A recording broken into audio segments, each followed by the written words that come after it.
Coming up in today's video, I do some bounce jumps with Casper, this Esme Kitchen returns, I give you an update on what's happening with Joey, and I go to my first ever red carpet event. Hello everybody and welcome back to another vlog. I have a lot of things happening, so I thought I'd take you all along with me. First thing today I need to do is exercise Casper, who is currently chilling here in the wash bay, so I need to give him a bit of a groom. Look at the state of his tail. We've been trying out a new brand of shavings, and Casper, as you can see, has been absolutely loving it. It looks like snow, like, look. Give it a shake and it looks like it's been snowing. Hopefully I had the clip of him rolling because it was so adorable. I think he started squealing, he found it very exciting. Luckily, the boy isn't actually too dirty, but let's get you groomed and get you tacked up, hey Cass? I don't know what it is, but I always feel like around this time of year, there's 1 week where it's really warm and really sunny, and I feel like this week might be the week. I'm actually so warm, I'm probably gonna have to take my jacket off right now, which is unheard of me. I do actually have I have a jumper underneath, but I might actually have to take that off when I'm riding as well. I think with Casper today, I'll probably do some bounce jumps. I think that'll be really fun for him because he loves his jumping. So anyway, I need to get him tacked up.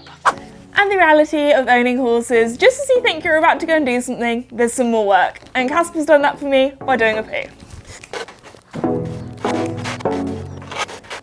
Welcome to the arena. So the distance for a bounce jump is 3 meters. So I'm gonna try and pace that out. 1, 2, 3.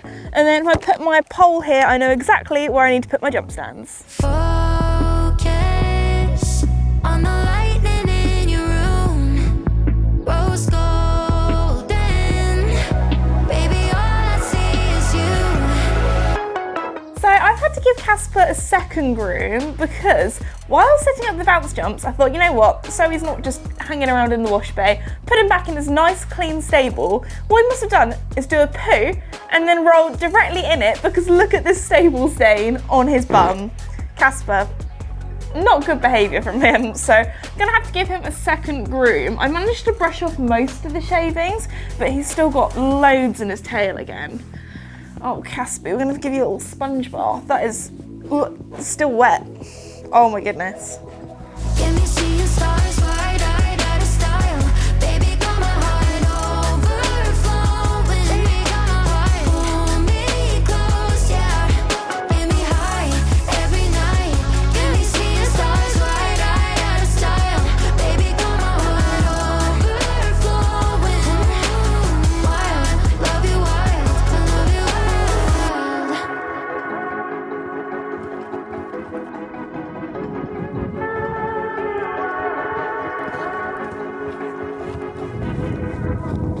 Casper was such a good boy doing the bounce jumps, and I feel like he had a lot of fun as well. He was properly zooming. There were a few times I was like, you know, Casper, you've got to slow down a little bit because you need to pick your feet up. If not, he was just gonna zoom through them. Anyway, Joey here is having a lot of fun. I'm just giving him a grass fix as a little snack to keep him going. So I'm gonna go and do some admin, then come back and do the horse's night routine, and then after that, I'm actually cooking dinner tonight. So I'm gonna head back to the cottage, and I thought I would take you guys along with me for a little bit of this Esme Kitchen because we haven't done that for a while. I thought that'd be quite fun. Also, I thought I would update you on Joey tomorrow about how he's doing, because so many of you guys have asked me, how's Joey, like what's happening, what are the updates? So he actually has the physios tomorrow. So after his physio session, I'll give you guys a little bit of an update because that will help us a little bit more about what's going on with him. Hey? Yeah? You enjoying your grass? Your grass fix? Oh, yeah. This is the one thing that keeps him occupied. That, and we've been having the radio on, and that's really helped Joey. Mickey here is being a very good sport as Joey's little companion, aren't you? But don't worry, he's gonna go out. Yes. Oh, thank you, Mickey. That was very slobbery. Hello everybody and welcome back to this Esme Kitchen. It's been a while. Also, I was supposed to do this in the cottage, but at the moment there's a lot of electricians in my house and there's no power. So I'm at my parents' today and I thought, you know what, as I'm cooking, I'll cook for the whole family. So before we start, I just want to say a huge thank you to HelloFresh for very kindly sponsoring today's video. So here I have all of my ingredients, and today I'm going to be cooking the fragrant veggie noodle stir fry. Something I've been loving about HelloFresh is how quickly you can cook these meals. So the one I'm doing today only takes 20 minutes. Something I also love is how convenient it is. So all of this food is delivered right to my door. I live in the middle of nowhere, so for me to go to the supermarket, it is a 20-mile round trip, especially if you forget something. Also, I often found like before, a lot of the food that I would buy would either go off because I wouldn't use it in time, or there'd just be wastage where I wouldn't need to use the whole of something. So something I love about HelloFresh here is that everything's weighed out for you, everything's in the proportion that you need, so there's no food waste, which is great for the environment and also better for your pocket. There's also some really easy step-by-step instructions and recipes, so cooking, especially for somebody that's a little bit newer to cooking like myself who's just moved out, makes it really easy and simple. But anyway, let's get cooking. It does look really good. I'm very proud of myself. Anyway, I'm gonna go and eat my dinner now, and I'll see you in a bit. So there we have it. Another episode of This Esme Kitchen comes to a close. A very successful one too.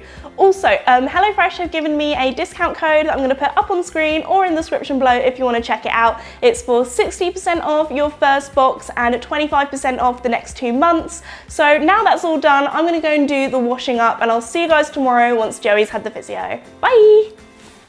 The physio has been and gone this morning, and now we know a little bit more about what's going on with Joey. I thought I would update you all.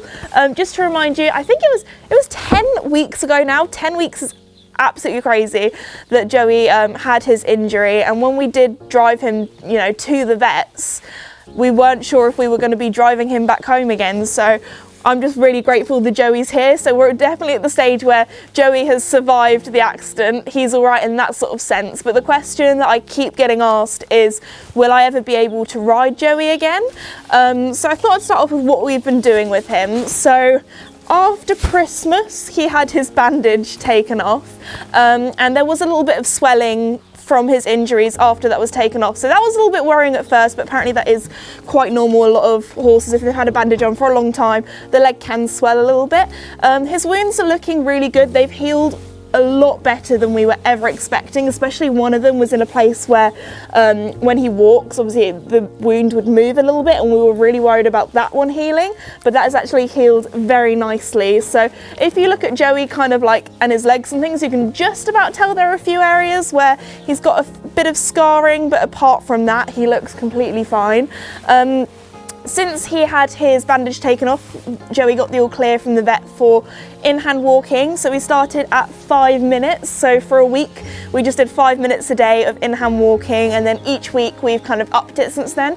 So I believe Joey is now on around 40-45 minutes of in-hand walking a day, which I'm not gonna lie, has been a lot more difficult than I was expecting. You know, if somebody just said to you, oh yeah, you just have to walk your horse for 45 minutes, like that's easy.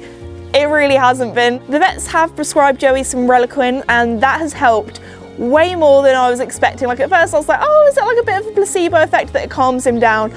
We tried it once without, or like a lower dose, and you can definitely tell the difference. So that's been the thing that's helped us the most. He's just so much calmer when it comes to walking him, because at first it was the most exciting thing, because after being shut up in a stable for a month, you know, him realising that there was an outside world. So we've been doing lots of in-hand walk with Joey. So yeah, he's on 45 minutes now, and we've been doing a lot of hand grazing as well, just because we want to try and make it as least exciting as possible for when he does finally go out. He's not going to be going out in the field anytime soon, just because it is so horrible, the ground, it's muddy, and we're just worried that if he does go out there, he'll do a hoolie and go crazy and probably re-injure himself and hurt himself. So Joey! So my physio and I have decided that the way he's healing, we are really, really happy with. We're not looking to ride him anytime soon. What we're going to do is we actually have him booked in with the vets to do a full-on examination. So we're going to actually take him to the hospital. We're going to walk him up and down, trotting him up and down, and then if they think he needs it, they can do all the scanning there to make sure that he hasn't hurt anything else when he did his injury. And the last thing I want to do is rush him and do anything to maybe make anything worse. So we're just going to have to kind of sit tight, do lots of in-hand walking to get him stretching and moving, but without him, you know, going crazy and injuring himself. So from what we've seen so far of him moving, he looks pretty sound, so we're very happy with that. Obviously, we're not too sure what he's like in trot or canter yet, so we're just going to have to wait and see, aren't we, Joey? But fingers crossed for the day where he does go to the equine hospital, you get the all clear, or we just find out a few more answers about where we kind of are at the moment. But from what my physio has seen, she's come and seen him 2-3 times now, and each time she's come, she says that he looks a lot better, which is brilliant, because obviously I see him day to day all the time, and you don't really see too much improvement when you see everything the same day, but because she comes every 3 weeks, I think she's been coming. But yeah, something I have learnt is that it is very difficult to keep a half-a-ton animal happy when they are kind of imprisoned or trapped in a box for a long period of time. But I've learned a lot of tips and tricks along the way, so look out for a box rest top tips video coming soon, because I wish I had something like that when I first found out about Joey having to be on box rest, although so many of you guys have given me so many like tips and tricks that I've learned, so I kind of want to put them all together in a video. So if any of you you know, unfortunately have to be in the position that I'm in right now, you have at least a bit of help, okay?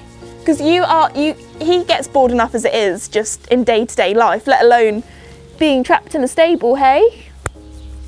He's a very busy-brained horse, aren't you, Joey? Should we put your radio back on? You love the radio. Yes. Ow. No. He's like, why have you got a cap on? I want to eat the cap. No, you're not eating the cap. So Joey here has run out of food. That's why he's a little bit annoyed, aren't you? You want some more food, don't you, mister? But anyway, I'm actually going out this evening, which is quite exciting. So my parents are very kindly going to be Joey babysit watch, aren't they? Are you going to be a good boy? Because I'm going to London for a Netflix premiere, which is one of the coolest things to say out loud. Still just like... Anyway, I'm going to London for a Netflix premiere. Doesn't sound real yet, but that's what I'm doing. So I thought I'd take you guys along with me. But after I've had some lunch myself, it's time to go. Hey, Joey? You ready? What are you doing? Are you enjoying that? Is that a bit of a chin scratch? Yes? Yes, sir, chin scratch. But I'm staying optimistic. I'm staying positive, but I want to stay positive. Like, in my head, I will ride him again. It's just when, but no promises, no promises. I'm just happy that we have a Joey here who's somewhat happy. Oh, Mickey, what is that on your nose? What have you been doing? Been sniffing some dirt, and you've turned your light on again. Yes. Mwah. Don't be afraid of the dark. Be careful with stars. Not every light is gonna guide you, baby. Don't let them rain on your spark. Keep it close to your heart. All of the pressure's gonna drive you crazy. Close your eyes to the madness. Morning is all gonna vanish. Don't be afraid of the dark. Be careful with stars. Not every light is gonna guide you. Alright everybody, we are now at the hotel. We've actually been out in London for a bit. Got some dinner, which is really lovely. I'm now like half ready. I've got changed first. Normally I do my makeup first, but because it's a turtleneck kind of thing, I thought trying to put that over makeup might be a little bit difficult. Also, the dress is Holland Cooper, so thank you very much Holland Cooper for dressing me for the red carpet this evening. I'll show you the final look once I am complete. I've just quickly put my hair up and then I'm going to do my makeup now. I haven't worn any makeup today yet, so I feel like that's going to make me feel very red carpet ready when I've gone full glam, but I will see you guys once I am ready. Yeah, when I blow up, I'ma soar high like Peter Pan. In real life, be living all my dreams. If I'm waking up, it's in a foreign land. Whole wrist covered up in ice. Dealership, never asked the price. I hit the molly ball with my dogs. Yeah, I swipe it once without thinking twice, cause this what I was made for. Man, I know this what I came for. On a big stage, couple thousand people, they do whatever I say so. So here's the finished look. I have a biker jacket and some boots on as well, and I'll see you guys when we're there. I do have to say though, I am a little bit nervous. I'm very excited, but you know there's that like little butterflies kind of in your tummy where you're a little bit like, ooh, something big's about to happen. That's how I feel, because I've never really done anything like this before, so I'm excited. I feel like I'm gonna definitely be there being like very imposter syndrome, like, what's happening? But I'm looking forward to it. It'll be great. Grinding, money on my mind, and I'm headed to the top. I won't stop until I find it. Write my name in diamonds, but all these lights are blinding. I wonder, is it worth it? Feel like I'm losing my mind. Yeah, remind me. Don't be afraid of the dark. Be careful with stars. Not every light is gonna guide you, baby. Don't let them rain on your spark. Keep it close to your heart. All of the pressure's gonna drive you crazy.